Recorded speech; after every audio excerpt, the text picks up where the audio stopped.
Thank you for joining us for another episode of MDI Prep Sneak Peek for the INBDE exam. For all of you uh, who are preparing for the INBDE exam, my name is Dr. Anthony Sutton. And today's sneak peek, we'll be looking at the nervous system, which basically is going to cover the foundational knowledges of Foundation 1 and Foundation 8. So let's jump right into it. So, our patient today is a 33-year-old female, and her chief complaint is that one of my teeth in the upper left are very sensitive. Well, on her patient history, she reports a 1 week history of muscle weakness that began with the inability to brush her teeth without dropping the toothbrush. She reports a 2 day history of diplopia. Now, of course, she has some oral history that we can look at, where she has some gingival inflammation, some orange-brown soft deposits on the teeth, and so forth. But today we're focusing on the neurological condition that we're seeing. So what do you think you're seeing right here in this patient? What is your best guess at what this neurological condition this patient may be suffering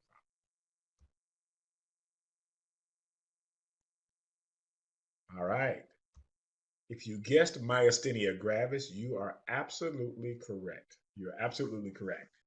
So what we're going to do is one of the things that they're going to probably test you on in the INBDE is about certain neurological conditions. And myasthenia gravis has been a very popular neurological condition that they mentioned in the NBDE 1 and the NBDE 2. So we suspect that it will also be mentioned on the INBDE exam.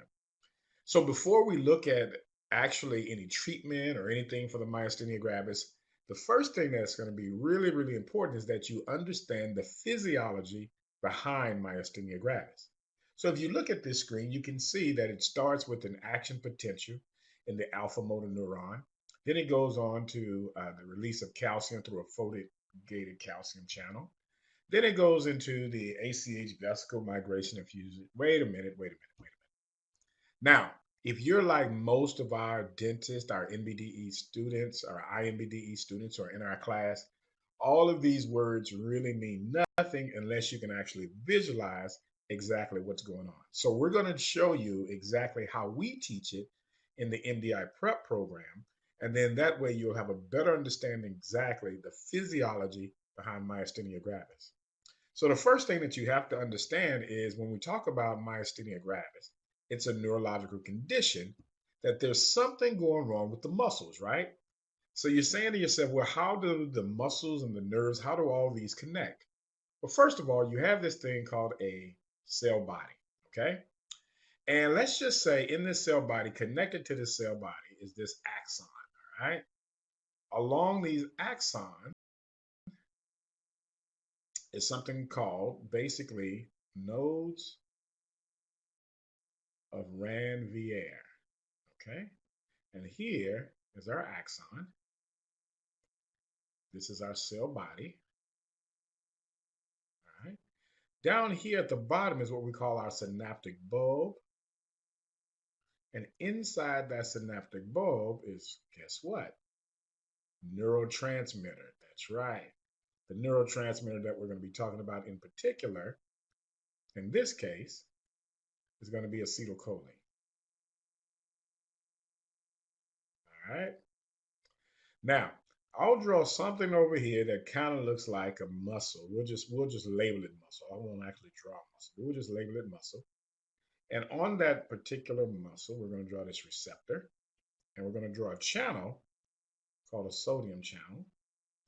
And this receptor is an ACH or acetylcholine receptor. Okay.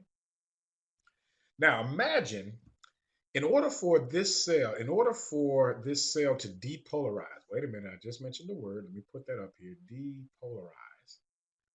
And depolarization, all that means when we say depolarize is that the inside of the cell becomes more positive. Okay? So the inside of the cell becomes more positive. Now, what does that mean? Well, if you remember from your sodium potassium pump, right? The sodium potassium pump is going to put a lot more sodium on the outside, right? You're going to have a lot more of these sodiums on the outside compared to the inside. And then on the potassium, you'll have a lot more potassium on the inside. Now let's look at this. Normally, sodium goes out, 3 sodiums go outside, and 2 potassiums come inside, okay? So that means that in a normal condition, you're putting more sodium or more positive charges on the outside of the cell. Does that make sense? So you're going to have more positives on the outside when the cell is at rest. So let's think of it like this. The cell is at rest, okay? So your cell is just resting, relaxing. When that cell is at rest, you have more positive charges, more positive outside of the cell, okay? Now, say for instance, some stimulus happens, you get excited or whatever. You want to depolarize that cell. Depolarizing that cell means that now you're going to have more positives flowing into the inside. So one way we can depolarize the cell is by increasing, listen to this, increasing sodium permeability, okay? Now, let me ask you a question. Where did I say most of the sodium is located at rest? You're absolutely correct. Most of the sodium at rest is on the outside, right? However, if we increase the sodium permeability, that now means that a lot of that sodium is going to the inside. That sodium has a positive charge. If that positive charge starts to influx or go inside this cell body, right, into the cell, now the cell is going to become more positive. We call that depolarization of the cell. When that cell depolarizes, guess what happens? You generate something called an action potential, okay? An action potential. Now it's pretty cool. Watch what happens. This particular, we'll just make this our action potential right here, okay? This action potential now is going to travel down this axon, okay? And when it gets to the nodes of Ranvier, what it's going to do is going to get to the node, and then it's going to actually depolarize the nodes. And it's going to do that each time it goes from one node to the next node. You're going to actually depolarize as you go to each node, okay, along that axon. So the nodes of Ranvier are places along the axon where there is no myelin. Well, we just mentioned another term, myelin. So the best way to explain myelin is like this. Think of, I always like to think of ice hockey, like a hockey stick. If you were to play hockey on ice and you were to slide the little puck across the ice, it would move pretty fast, right? If you were to take that same puck and you were to slide it against carpet or slide it on the ground or on wood, it would not go as fast. Almost think of myelin as the ice that covers the axon. It helps the action potential move faster along the axon, okay? However, at the nodes of Ranvier, there is no myelin. But we need to continue to move this action potential down this axon. So what happens is, at the nodes of Ranvier, we're just going to depolarize just like we did at the cell body, where we're going to have that influx of sodium, the inside becomes more positive, you depolarize, and you jump from one node to the next node, okay? We call that process saltatory conduction. I know this is a lot of information in a short period of time, but just follow me. Saltatory. I always like to think of this as saltatory because I remember sodium as being salt, right? So that's an easy way to remember the name of this process where you jump from one node to the next node. It's called saltatory conduction. That's where the sodium goes into the cell at the nodes of the Ranvier, and you're going to have depolarization. That's pretty cool, right? Well, this action potential is going to travel, right? And it's going to get down here to the synaptic bulb. Now, what's cool, watch this. You're going to have something called calcium on the outside, right? This calcium can bind to this vesicle, right? So it's going to bind to this vesicle. And you remember inside the vesicle, we said we have what? Acetylcholine. And now, when it binds to that vesicle, what's going to happen is that acetylcholine is going to be, this vesicle is going to fuse with the membrane. And it's going to release that acetylcholine into the synaptic cleft. Okay? Now, the synaptic cleft is the space in between the synaptic bulb and the neuromuscular junction and the actual muscle. Okay? Now, once that acetylcholine binds to that particular receptor, it's going to open this ligand-gated channel, which is a sodium. Sodium is going to rush into the cell. And you remember, what did we say? Whenever sodium gets into the cell, it's going to make the cell more positive, and you're going to depolarize that cell, right? Now, guess what happens? The muscle, when that sodium comes in, that muscle gets excited. All right, sodium comes in, muscle contracts. Does that make sense? All right. Okay. Now, of course, you got to think of it like this. What if that acetylcholine right here continues to bind to that receptor? Then that means we would have this continued muscle contraction. We don't want that, do we? So what has to happen is some type of way we need to be able to break down that acetylcholine so we can use it later. We don't want to just keep binding that acetylcholine to the receptor. So we have something called acetylcholine esterase.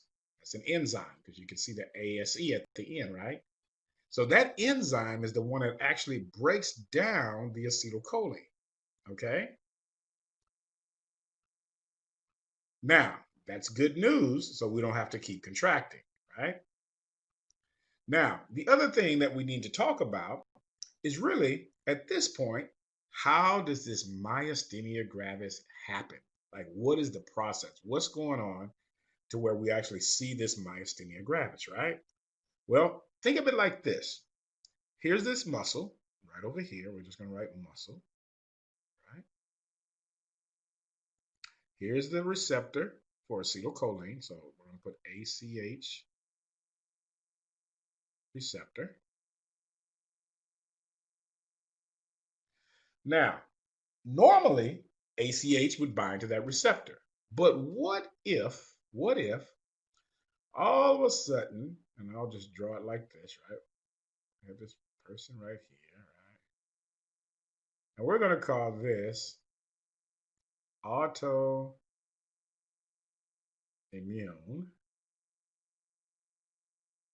antibodies, okay?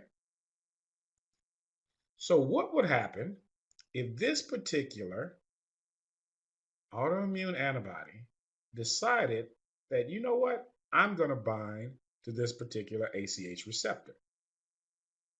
What would happen?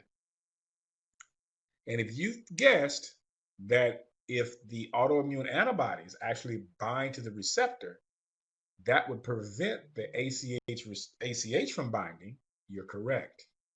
Now, what's the problem with that? If that acetylcholine, right, does not bind to the receptor, what will happen to the muscle? Will that muscle contract? That's right. It will not contract. Exactly. So that's one of the things that you see in myasthenia gravis is that muscle weakness. Okay. Outstanding. So now if you go back and you look at this, this makes a lot more sense now. If you think about what we just talked about, you have to have this action potential first, right? And that's going to be generated along this alpha motor neuron. You can learn more about that in the MDI prep course. The calcium is going to bind. You remember the calcium binds to the receptor. Binds to the vesicle. And then that vesicle will fuse with the synaptic bulb. And that's going to release the acetylcholine into the synaptic cleft. Once that acetylcholine is released, that acetylcholine is going to bind to an ACH receptor. The sodium is going to influx, And when it does that, that sodium influx, right, is going to open those sodium channels, lead to a depolarization of the sarcolemma along that muscle, right? And that muscle will contract. And we said that if we want to prevent that continued contraction, we use something called acetylcholinesterase, which can break down the acetylcholine. Now, let's bring all of this together and let's think about possible things that they could ask you about on the INBDE related to myasthenia gravis. Well, we have a little mnemonic at MDI Prep for myasthenia gravis, and it's called my, you can see myasthenia gravis, my what? My dates. Okay, my dates. First of all, the D is for drooping muscles. Now, it's not just drooping eyes. It can be drooping lips, which would affect the speech, but it's typically you will see the drooping of the eyes and things like that. Okay, so drooping muscles. The A is to remind you that it is an autoimmune disorder. So this particularly an autoimmune disorder that the antibodies are targeting these nicotinic cholinergic receptors. Now, if you don't know what the cholinergic receptors are, an easy way to think of it is acetylcholine. Okay. Now, one of the things that was a hot topic on the NBDE 1 and 2 is the association of myasthenia gravis with a thymoma. Now, the thymoma basically is a tumor of the thymus gland. So that's something you may want to remember. Now, up until 2008, they used to test myasthenia gravis using something called the edrophonium test. We won't go into it today in our sneak peek, but it definitely, if you want to learn more about the edrophonium test, you can definitely join the course and we can tell you definitely more about that. And then finally, how do we treat myasthenia gravis? How do you treat actually myasthenia gravis? And we use something called stigmines, okay? Neostigmine, pyridostigmine, right? These are the treatments. And you may say, well, how do they work? These stigmines are what we call acetylcholinesterase inhibitors. Okay. Now let that digest for just a second. Think about what this says. Acetylcholinesterase inhibitors. Now we know what acetylcholinesterase does, right? It does what? It breaks down acetylcholine, right? So now we're saying an acetylcholinesterase inhibitor. So the inhibitor is going to prevent the breakdown of acetylcholine. And what is that going to do to your acetylcholine levels? Will that increase or decrease your acetylcholine levels? All right, if you said increase, you are absolutely correct. So that's one of the treatments for myasthenia gravis, okay? I hope everybody understood that. Well, that's just a sneak peek into myasthenia gravis and one of the neurological conditions you may see on the INBDE. And if you want to know more about our MDI Prep INBDE course, where we teach not only the basic sciences, but we'll also be teaching the integrated clinical sciences, the dental pieces that are associated with the INBDE. You can learn more about what we offer at mdiprep.online. That's www.mdiprep.online. But we would love for you to give us a call. We'd love to talk to you, give you more information about it. This is our phone number here, 188-827-9881. And someone would be available between 9 and 4 to speak with you and also maybe to give you some guidance on the best way to approach the exam. If you've taken the NBDE and were unsuccessful, you may want to know a different study strategy. Feel free to give us a call.